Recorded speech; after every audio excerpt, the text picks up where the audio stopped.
Hey, Psycho! What's up? It's a culture detective here investigating your favorite animes, and today I'm going to do a review on Mushoku Tensei, or Jobless Reincarnation, which is an anime released in 2021. I'm reviewing an anime released from the same year. Goddamn. But yeah, Mushoku Tensei is an anime that got released about 4 months ago. I finally finished the whole thing. It took me 4 days, and it is pretty good. Mushoku Tensei started off as a novel and light novel from the year 2014, written by Rifjin Namagonote, which means unreasonable back scratcher. And then later in 2021, it is adapted by Studio Bind into an 11 episode long anime, and it has got itself some high praise ever since it aired. Of course, it also has its equal fair shares of controversies, which I will get into later. But essentially, this is one of the most special isekais in the recent days, because at this point isekai is basically a genre of anime where the main character gets hit by a truck and is transported from the real life to a medieval European world where there are witches, elves, beasts, and demons and and there's of course a lot of magic going on, and it is a very specific genre of isekai. Now, it doesn't have to be medieval Europe, but usually it is. And I haven't seen a lot of isekai, to be honest. I mean, I've seen Konosuba, which is a comedy. I've seen ReZero, which is my favorite isekai so far I've seen. And I've seen No Game No Life, which is incredibly underwhelming. And I will see Sword Art Online very soon. I believe it's an isekai, right? But essentially, the idea is that isekais have been a very tired and exhausted genre of anime already at this point. Nobody wants to see another friggin' isekai. It's always been the same thing. RPG, adventure, a receptionist, demons and elves girls and beast girls and mage girls and this girl and that girl and all that stuff. But Mushoku Tensei might be a special isekai. And I just received a nosebleed, but let's return to the review. So, this isekai is really special because of how mature it handles certain situations and how the story isn't actually about demon kings and witches and all that stuff. In fact, even though there are demon kings and evil stuff in this anime, ultimately what I get out of these 11 episodes is that this anime is about life. It is about a celebration of life, meeting people, adventuring, traveling across the world, helping people, finding love. It is about life. And the way this anime portrays life is actually very beautiful and in a very sad way, because ultimately the main character is actually a 30 something year old guy who has done nothing in his life. He has been a failure, a loser. He's fat, ugly. He failed his school. He got bullied. And all his life, he spent his time in his bedroom, jerking off to porn and hentai, shut in, playing video games, doing nothing. He was a total failure. And in Japan, there is this culture where people would for real shut themselves in their bedrooms and do nothing but play video games and watch porn all day and not doing anything productive. And Japanese people hate these kinds of people. And seeing that the main character is a huge loser shut in who got transported to another world and have another chance at living a life, it's sad because he just ruined a life.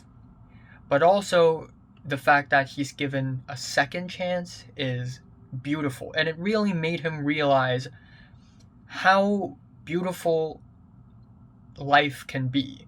And it's heartwarming, it's wholesome, and it's powerful at times.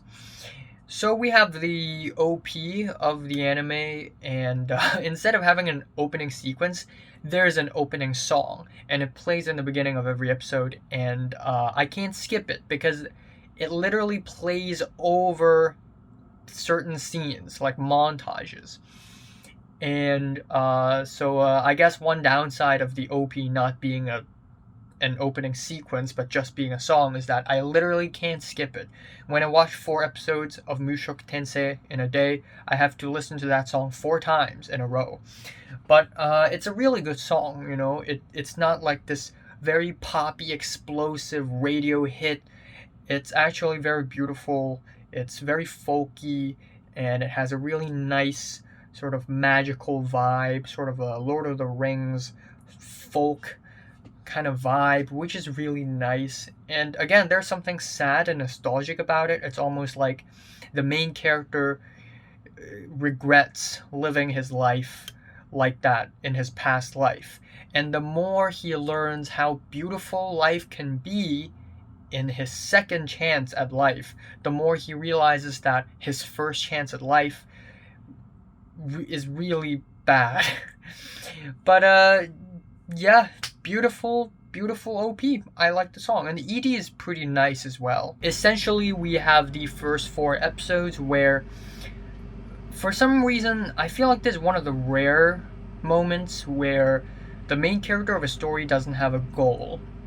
And it's not that he doesn't have a goal at all, it's just that for the long term, he doesn't have a goal. He didn't enter this world in the hopes of defeating the ultimate demon villain. He entered this world not knowing anything, and he just went along with it.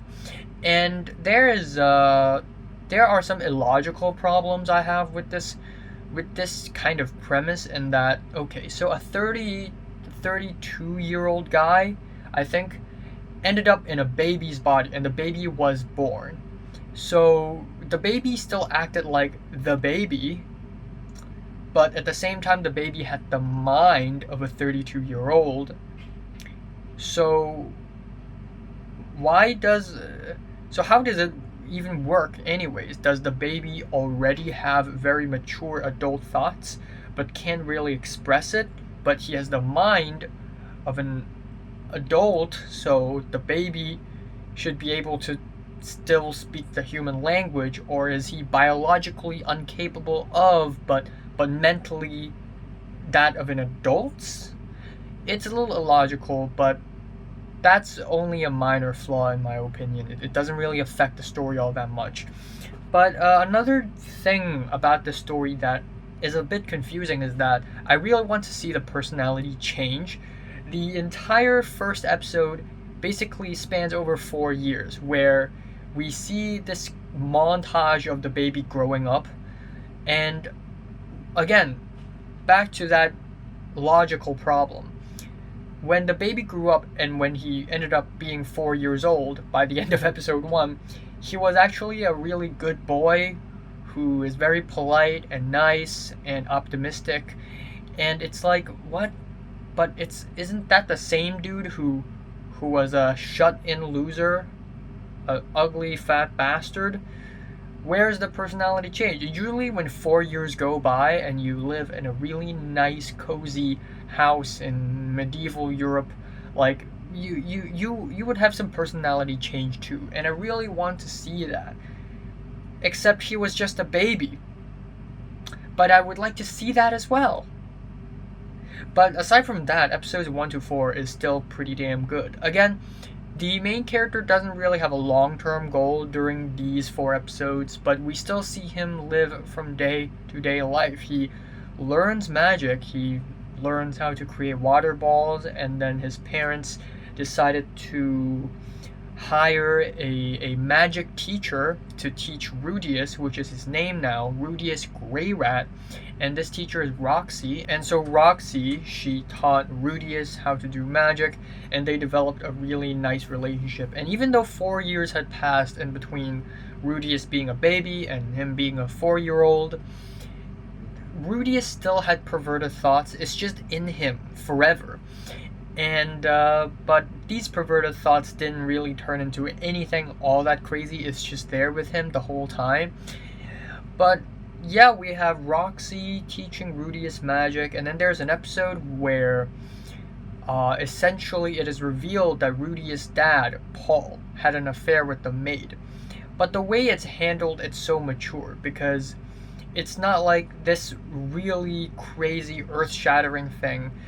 In this anime, it is portrayed as a family issue that the mother has to resolve. There is tension in the family, but ultimately it must be solved. And this anime is just very mature about that. What I'm also really impressed with is how mature this anime deals with sex. Again, when the main character acts perverted, it's almost like these comedic moments, but there are a lot of moments in the first 4 episodes where the mom and the dad have sex, and Rudeus was just there listening. And then he's like, yeah, I mean, people have sex, I mean, they're married, that's just what happens, okay. And then Roxy overheard it, and Roxy was like jerking off, listening to it. And the way the anime portrays it isn't like this really sexual thing, but the way the anime portrays that scene is like, well, when you live in a house and you hear someone having sex and you're horny, chances are you're gonna do that, and that's just real life. That's just how humans react to things. That's a very human thing. And I was actually impressed how mature this anime handles that situation. It's actually very impressive. But ultimately, I think what's beautiful about these first 4 episodes is that it's very peaceful. Nothing ever happens. The main character really has it easy. Everybody has it easy. Nothing crazy happens. And the more peaceful their lives are, the sadder it reflects the main character's past life. And yeah, the feels. Episodes 5 to 8 become way more entertaining when Rudeus had to find a job because he wanted to go to university, so he had to find a job. And to do that, Paul sent Rudeus away to his cousin's place for 5 years, and they can't contact each other, which is brutal. 5 years for a kid? That's like an eternity. But essentially Rudeus agreed to it, and Rudeus was sent to Paul's cousin, who is actually a really wealthy, powerful person, and Rudeus had to tutor Paul's cousin's daughter, Eris. And Eris, Eris is 10 years old at that point, and Rudeus was like 8 years old. No, actually, Eris was 8 years old, and Rudeus was 6 at that point. But, yeah, it started off really strange. Episode 5 is stranger than JoJo, where essentially Eris was a really aggressive girl who hates everyone, who doesn't like to be taught, who's very inobedient. And Rudeus formed a plan where he had to stage a kidnapping and then use magic to help Eris escape and earn Eris's respect. But that kidnapping actually came true. And that was one of those rare episodes in season 1 where it's actually very action-packed. And we also have Ghislaine, who is this beast woman. And yeah, episodes 7, 6, and 8 are also very nice and wholesome. Again, Eris and Rudeus, they are related. I mean, yeah, they're related. They're not cousins. They're cousins once removed. But yeah, they're related. So there were scenes when Rudeus would get kind of touchy, and those scenes are very uncomfortable. But it's not like the anime sees it as this funny comedic thing. It still seems like a personality trait of Rudeus that is negative and that he has to get rid of at some point. And there is that. But yeah, those scenes were uncomfortable, and I understand why some people would hate this anime for it, but it's you know, there is that. But Aside from that, it's still very nice. We learn more about the political structure of the Grey Rat family and how they're actually really wealthy and powerful, and we also learn more about beasts and demons and yeah. One thing that I noticed when I watch these episodes is that many years pass between episodes. There are so many montages and many years pass, and it just makes me think, because every single time jump, whatever I'm watching, it could be a movie, a TV show, but whenever I see a time jump, it hurts because it's like, oh my god, so much time has passed. But whenever we see these time jumps in Mushoku Tensei, it's almost like nothing has changed. Everything has stayed the same throughout the 2 years, and I don't know if that's bad writing or is it the kind of writing that makes you realize how, I guess, wholesome life can be. I really don't know which is which. But anyways, we have the last 3 episodes, episodes 9 to 11, and these 3 episodes really start to enter the fantasy territory that Mushoku Tensei offers, where the story developed in a way that surprised me because it's more ambitious than I thought. And a lot of TV shows and animes do that, where at first I don't know how ambitious a story may be, so the story could be just alright, or the story could really be something. Like in ReZero, when the writer Nagatsuki Taipei and the studio decided to spend an entire arc / an entire 25 episodes just in one location, exploring all the character relationships with all this lore and history and world building, that is when I realized how ambitious ReZero actually is when it comes to world building. And these last 3 episodes of Mushoku Tensei also kind of did that for me, where essentially a huge disaster happened, some explosion happened, and Rudeus, Eris, and Ghislaine got teleported to the demon continent, basically across the entire world.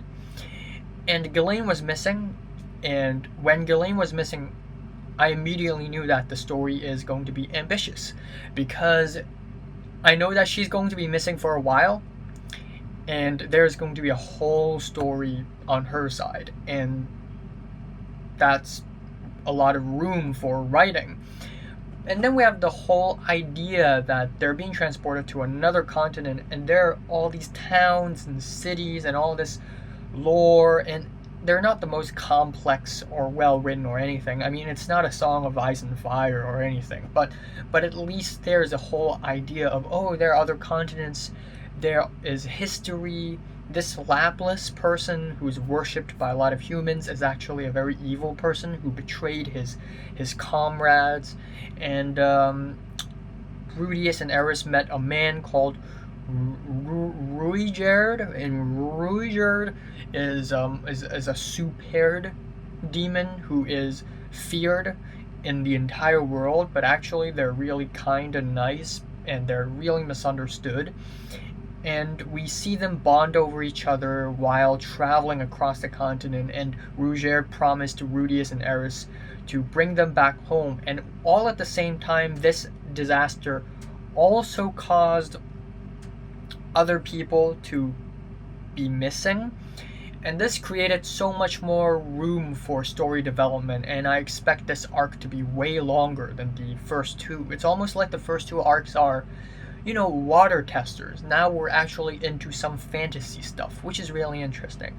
Again, we have the cities, and we have a small 2 episodes where they ended up in a city, and they decided to join like this adventure guild thing.